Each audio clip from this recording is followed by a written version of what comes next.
And from that, we saw there were simple equations that we had actually developed. We worked the three-step to go, and I remember somebody was asking about this, and I tried to explain. And therefore, the process of that core design is actually a question of looking at what you want to minimize or to increase the efficiency of the said transformer. Then on slide 11, we are checking on the yoke details. And please, as we check on this, I have this morning sent you a few textbooks, titles of textbooks that you can actually get more information on this. And as we finish on this 14th slide, I will actually try to guide you on the sections that you can actually check more information on the same. So, yoke section details. The purpose of the yoke is to connect the legs, providing a least reluctance path in order to limit the iron loss in the yoke. Operating flux density is reduced by increasing the yoke area, and the general yoke area is made 20% more than the leg area.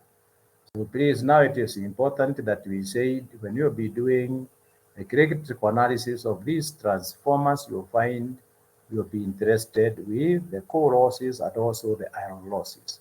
This is why we need to check the details of the structure of a given transformer. We are making an observation that whenever the yoke area is different from the leg area, yoke can be considered to be of rectangular type for convenience. In general, that is to say, note 2, in general, height of the yoke, which is given as y, h of y, can be taken as 1 to 1.5 when there is no data about the yoke area. And then you consider that that value would be equal to A. The pictorial representation below is actually showing the rectangular type of the yoke, the cross-form leg, and also the rectangular yoke. The different types of yoke sections used are square, rectangular, and stepped. Window area and the core proportion. The expression that you are seeing here is having some constants. I hope that if we are going to check above information that we got, we had some of this data which was showing a relationship between these different parameters. And since now we are talking about the yoke, you can see above, we have talked about the h of y, and here we are talking of h of w, which is the height of the window, and the WW, which is the width of the window, and then you can now be able to calculate the area of the HW and WW, which is referring to the height and also the width. Now down there you can see we are actually getting the basic representation. Now just check at this transformer, you can see this is where we will put the windings. Here is where we will put the windings, but you can see the schematic representation, the difference, that this one has got that length, which is now greater than this, but when you are looking at the dimensions, you may think that this transformer is actually bigger than this transformer, and the positioning of this has got some relationship with the performance of the transformer. So you decide to make it this way or you get it in that form. Slide 12. Square or rectangular. core types, or what we are referring to as the stepped type. The core type transformer, we will make some observations that the distance that we had shown above there is the distance between the two cores or the reg central lines. And the two width, which we defined, is measured from the edge of the reg to the other of the adjacent leg in case of square or rectangular core with square or rectangular coils and between the subscribing circles. Remember, I mentioned about this issue of subscribing circles because even when we were doing this section of the circles, and I think this was sometimes back when we were in class 8, we were looking at triangles, and when you had the triangle or the rectangular, we actually inscribed the circles or subscribed the circles. So it is the same principle. There isn't much anything new, but it's just a question of just the windings. The depth or the width of the core type transformer is also defined for the purposes of the simple analysis. You can now see down there, we are talking about the overall length, and we will also talk about the overall height. Below is the schematic representations of these type of transformers, the ones that we have talked about, that you can see the shell type transformer with square or rectangular down here. And this one you can see this is the shell type transformer with stepped central leg, and this also is also called a rectangular outer leg. The depth or the width of the shell type transformer again is actually defined.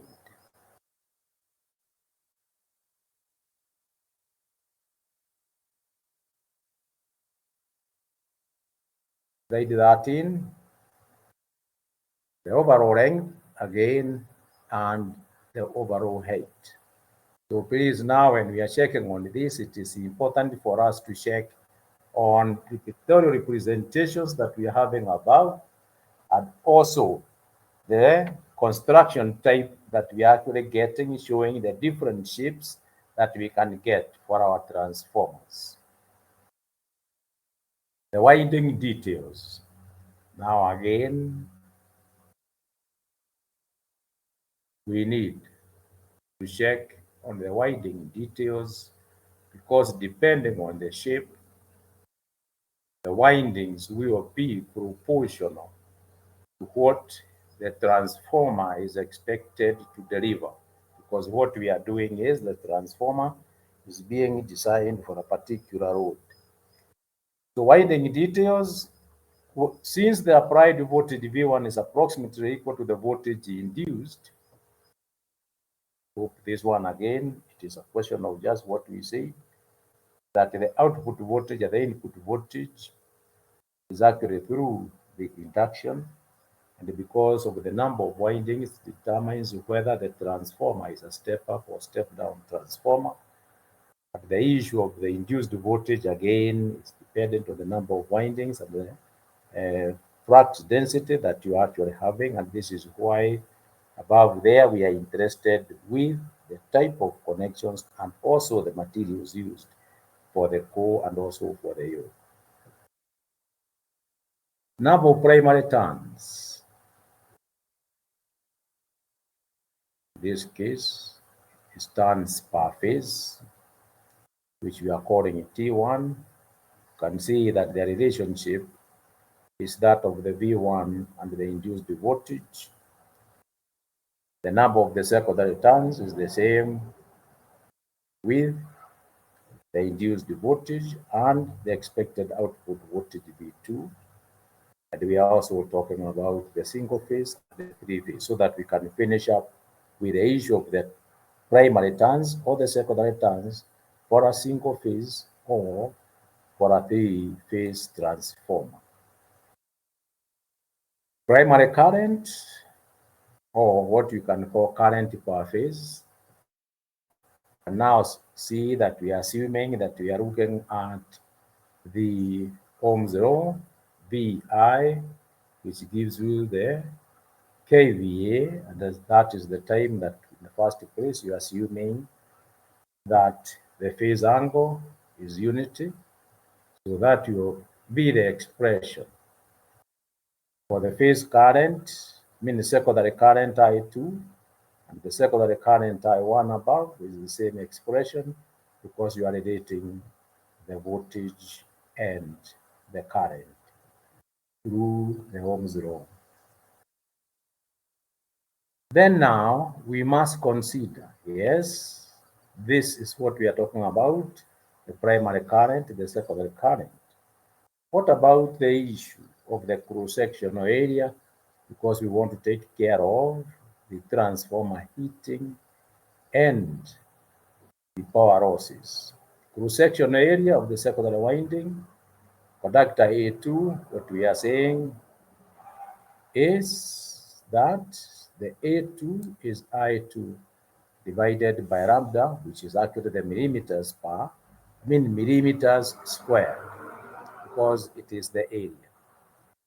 Knowing the number of turns at the cross-section area of the primary and the secondary winding conductors, number of turns per layer in a window height of and a number of layers in a window width of WW can be found out. Why are we saying this? I think members above there, you saw where we had a transformer whose inner pole was of that length, while the other one, which looks a bit bigger, the width is that length. So you can now see the number of windings that you are going to put here and the number of the winding that you are going to put here. This is why we are saying knowing the number of turns and the cross-section area of the primary and the secondary windings conductors, number of turns per layer in a window height of which W and the number of layers in a window width of WW can be found out. Then, what do we need to check on the transformer? The transformer will have some tests that we will need to check, which are very critical. And this is no load and the load current. Why do we need to check on this? Because we need to assess the amount of the leakage current that we'll be having. And we also want to check when a transformer is heavily loaded. And because now we cannot be able to do all this, because ideally we are simply looking at the elements of how we can be able to design a transformer. The other details, as I have explained to you earlier, is that you'll be able to get them in other textbooks which are actually concerned with the transformers. So one of those that we need, and it is actually a test, is what we call the no-load current of a transformer. The no-load current, which is denoted as I naught, is the vectorial sum of the magnetization current IM and the core loss or working component current IC. It means a function of IM is to produce magnetic flux in the magnetic circuit, and the function of IC is to satisfy the no-load losses of the transformer. Thus, looking now at the circuit representation of a transformer, you can get its vector diagram. And please, it is important for us to remember that when we were doing the analysis of this transformer, and we considered all the parameters, we did one thing when we were doing the analysis of the transformer. And I think we said this at the beginning of our lecture, that the transformer will be analyzed in such a way that it will result to a simple RL circuit. You have some small resistance and it is inductance. And with that, then we have now to use the laws that we know, that you'll be able to relate the reactance and the resistance, current and the voltage, which was able to generate a given vector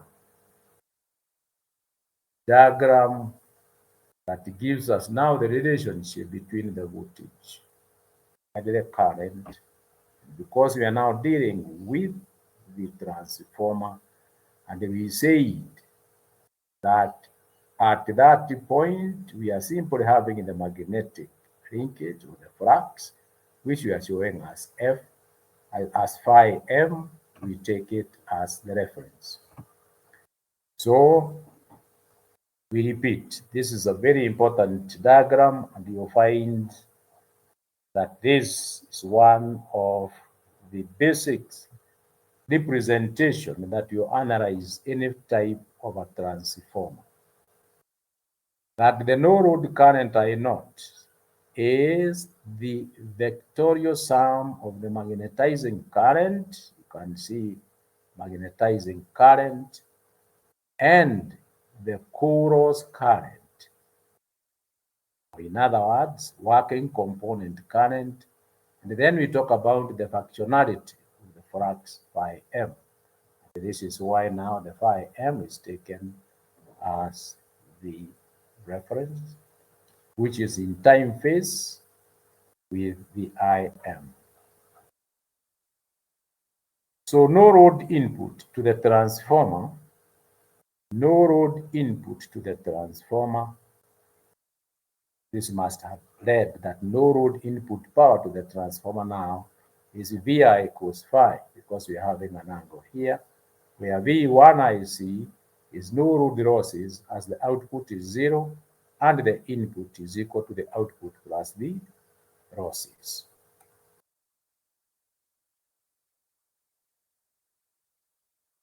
Since the copper loss at a no load condition is almost negligible, the no load losses can entirely be taken as due to the core loss only.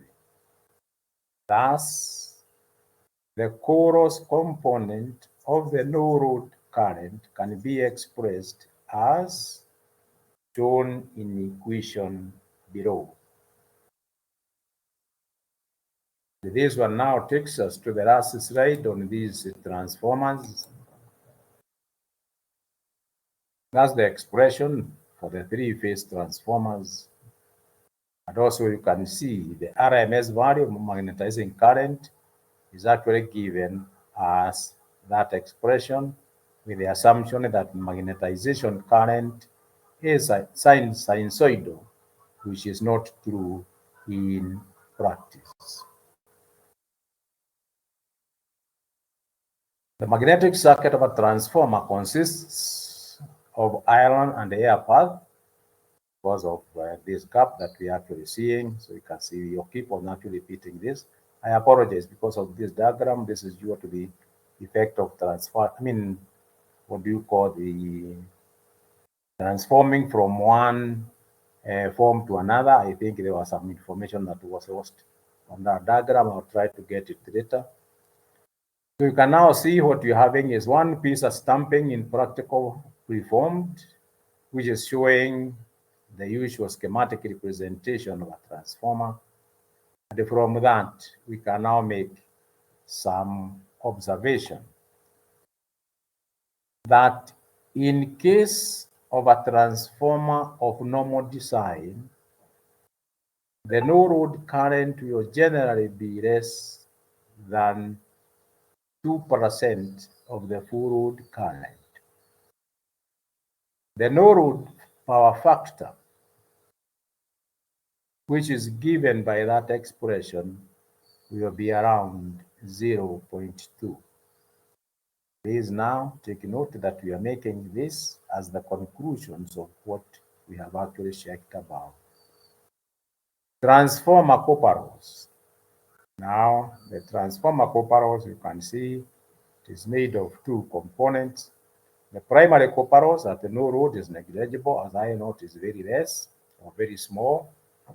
B, the secondary copper loss is zero at no load, as no current flows in the secondary winding at no load.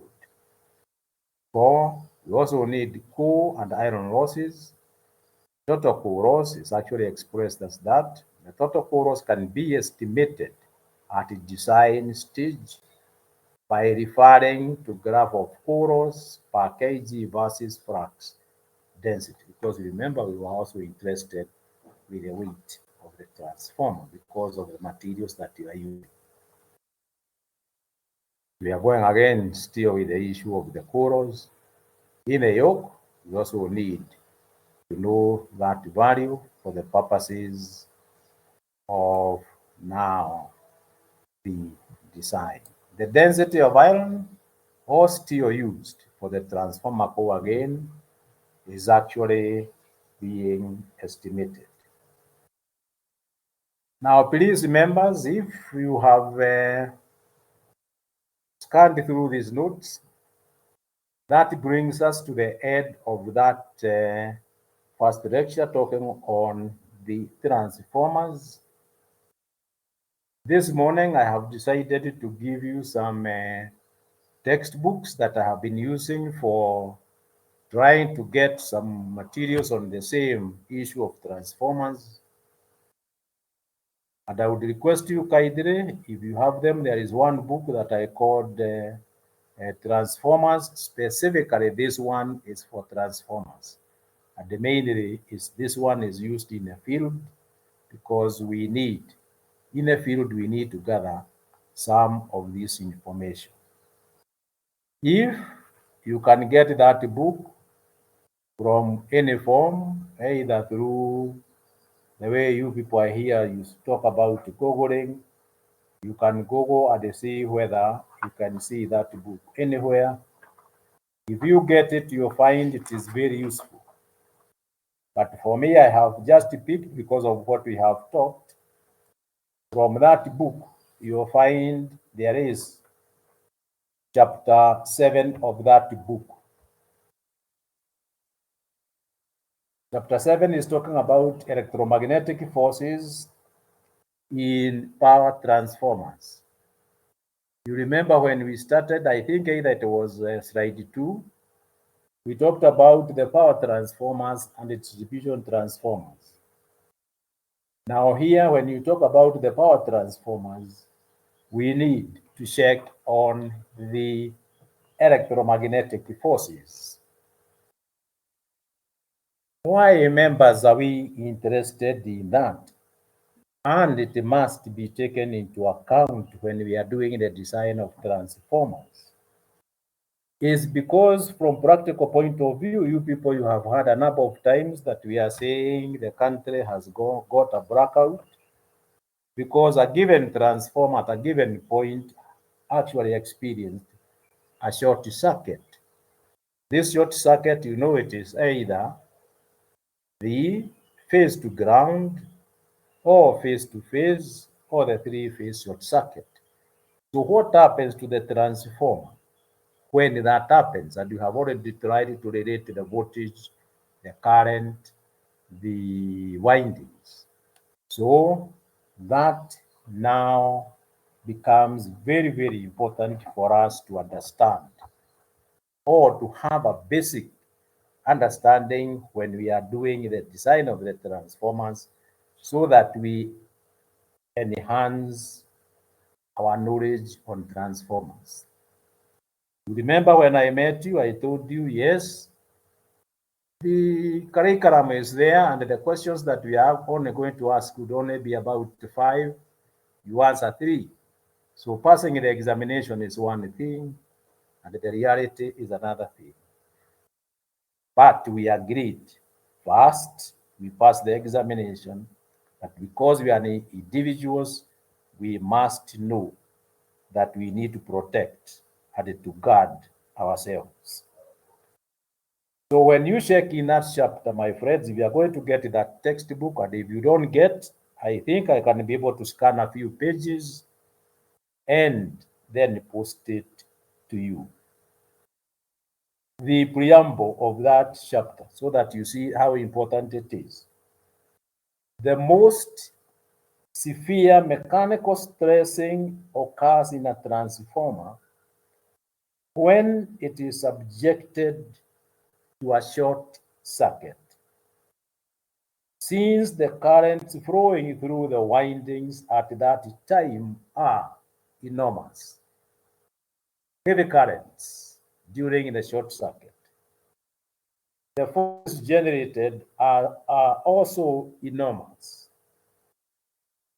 Much work has to be done to analyze and calculate these forces. So please, when those calculations are being done, don't forget that you'll be getting what you can refer to transient conditions and also dynamic conditions, because if you are to model that situation, you will use the normal dynamic mathematics that we use, and then the issue of transient and the dynamic conditions must be assessed. So that is from that book that you are actually referring to as the transformers. Again, from the same textbook, my friends, you will find the design procedure. The design procedure is what roughly we have actually checked within those 4 slides. We have just mentioned a few things. But when you come again to this textbook, you will find it is talking about the design. What are, what are the specifications when we are designing the transformer? We must know what we need, and we agreed that when we are designing, we actually sit at the road terminals, see the nature of the road that we want, then go backwards. We will start now looking at the type of materials that we are going to use for the transformer construction. We are also going to check the type of the windings that we are going to, or the wires that we are actually going to use, their diameters, so on and so forth. So specifications of a transformer. Transformers have a large number of variables, and the requirements differ a great deal. This is because of the nature of the roads. Complete specifications are stipulated must be furnished for designing the transformer to suit specific requirements. And therefore, when we are doing this design, please, it is important for us to consider the nature of the road. So as we keep on reading a number of textbooks about transformers, the more we will understand about the transformer, and the more we will see how important the transformer is. Which is the other textbook that you can actually see that I actually sent you. I think I have one here, which is called The Electrical Machines and Transformers. If you check on that book, in chapter 3, it has dedicated that chapter 3 fully to transformers. And it has got a lot of information about the transformers and even the issue of design. So please again, if you get access to that book in any form, and I will still repeat, if you are not able to, and you are interested, I can actually selectively pick some pages that will be able to enhance the slides that we have actually taken through. Then I have another one called electrical networks.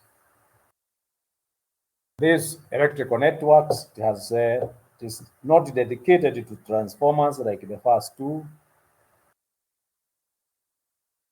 but this one has got a chapter. This chapter is actually dealing with magnetic coupled inductors, and then it is being taken as transformers. Magnetic coupled inductors. Now, please, from that heading, what are we getting? We are getting through that, if you are seeing my board, that is the transformer. We are having in the inside section, we are getting the windings on this side, the windings on this side. Magnetic flux is going around like that. Hence, magnetic coupled. This is an inductor. This is an inductor on this side. And that schematic representation is the transformer. So from that book, what does it say? So that we see whether we will make an effort. We have assumed that there is no magnetic interaction between two inductors in a network. This is the case. However, Excuse me, Prof. Yes, please. I'm not certain if it's on my end, but I can't see your presentation. You haven't been able to access? I think unless you, this is who? I think you have disappeared. Samuel. Samuel. Yes. How do I Samuel Shaw? Yes. Unless, because when I started off, I thought that most people, they said they are seeing my presentation, but now what I'm presenting now, Samuel. Yes. Hello. It is an overview of the textbooks that I have dispatched, and I'm simply guiding you. When you get those books, which chapters will you be interested in, and what are they talking about? Are you getting Okay, me, thank you. I Samuel? understand. Yeah. So if you have got those books, we are now in book 3, which is actually called Electrical Networks. It is in your WhatsApp. If you check on your WhatsApp, I know it was sent to you. Electrical Networks. If you get access of that book, go to chapter 4, and the next chapter that you actually need is the one, I'll tell you. Chapter 4 is talking about magnetic coupled reductors and transformers, so that you can actually get it quickly, or you simply now try to link it together with the notes that we have already developed. The last book that we are actually going to check is a very good book if you did electrical machines. It's a British book, not very You see, most of the British books, they are written from an academic angle. Most of them, they do not have very simple language. But if you check for that book, you will find that that book will have the section. I think this one is not dealing with the transformers.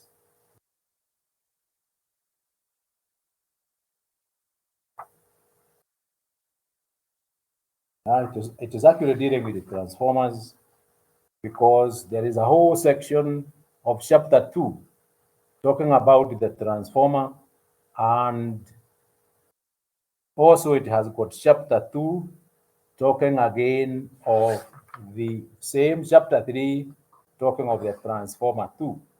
So again, that is a very, very good book that you can actually access.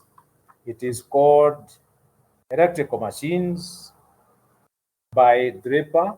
That is why I actually did take the photograph of the same, and I did send it to you. As I have said, by the time you are starting this next lecture, I would request you kindly, you let me know whether you would like me to scan some of the pages if you have not been able to access, and then I can send it to you to supplement the work that you have done. And with that, I think today's session has ended.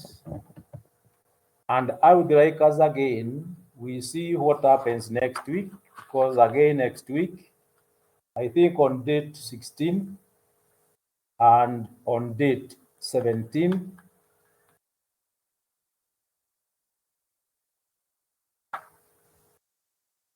day 16 and 17th, yeah, so we can have our lecture on a Thursday next week, because exams, I think, are ending on 17th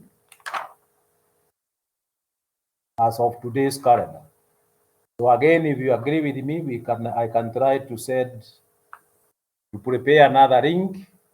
And next time we will actually do the synchronous machines,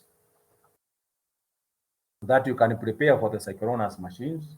And when we are dealing with that, please again, it is not something new, because we will simply look at synchronous machines as two types of machines, that is the synchronous generator and synchronous motor.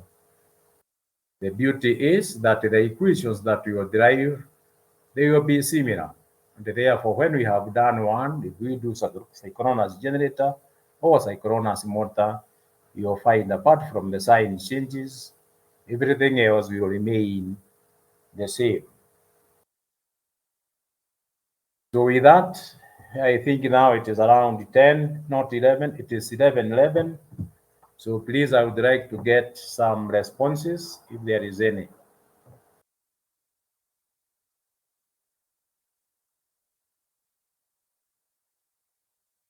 Suggestions, proposals, question, clarification.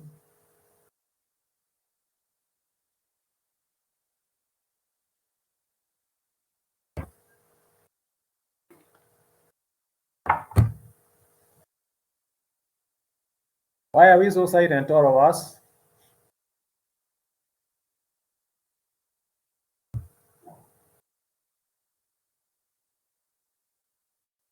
Hello. Excuse me, sir. I Hi. kinda my network. I fell out a Samuel. bit. You asked for a suggestion. Eh.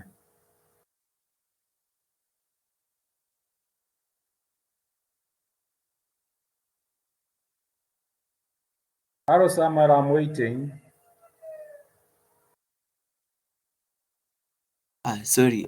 Maybe I would suggest to have some kind of software you'd suggest for us to be able to maybe simulate. And for example, we have a project in power systems where the lecturer gave us some tasks to do in groups of two. So maybe if you have let's say softwares that you suggest where we can be able to model, simulate maybe the transformers and the synchronous machines and maybe any other electrical machine. Good. That is a homework that you have given me, Samuel.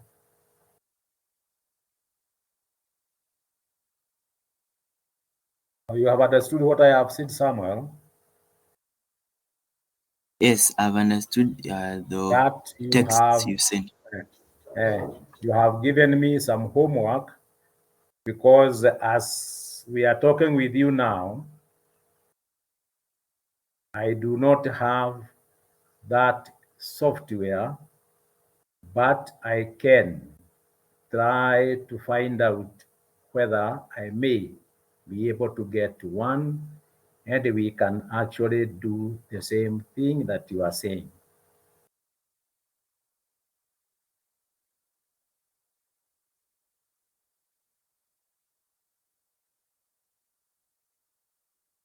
Good. Is that okay, Samuel? Yes, I will highly appreciate that. Thanks. Anybody else with another proposal?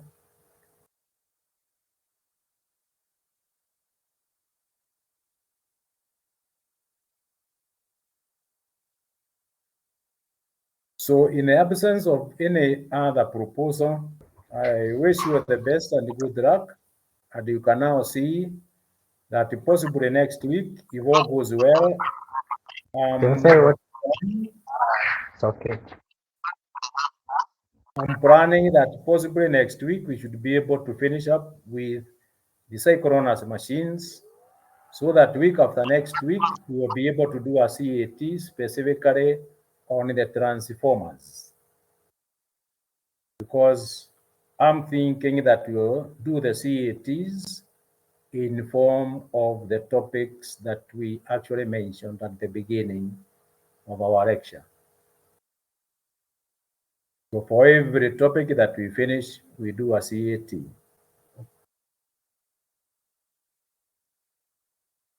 So since there is no response, but I had seen Mutebei. Mutebei, do you have anything? I was just saying whatever we've covered so far is okay. It's nice progress. About the CAT, maybe we can have a conversation after the class, so then I can tell you, we can agree on how to have. Agreeable, because you know it is good for all members to realize that we said on day one, this is our responsibility. I'm not going to push anything to you people. It is good that we work as one person, so that at the end of the day, we really benefit because of cooperation, negotiating, and agreeing on what to do. In my case, that is what I believe, and that is how I simplify my life. Because you know, when you push things or when you behave in a manner, sometimes you know you end up seeing or thinking that people are not doing what you want, but sometimes you are pushing things in such a way that somebody cannot be able to move or to swing with the same frequency that you wanted. And you start having some very minor and small differences, which are not good. This is a very interesting work, very interesting topics. Like now, when you read about these transformers in different textbooks, you see how sometimes we are short of information about something that we are using every day, transformer. So with that, members, I wish you the best and have a good weekend. We said we must also create time to relax and create time to do our work. So have a nice weekend until next week.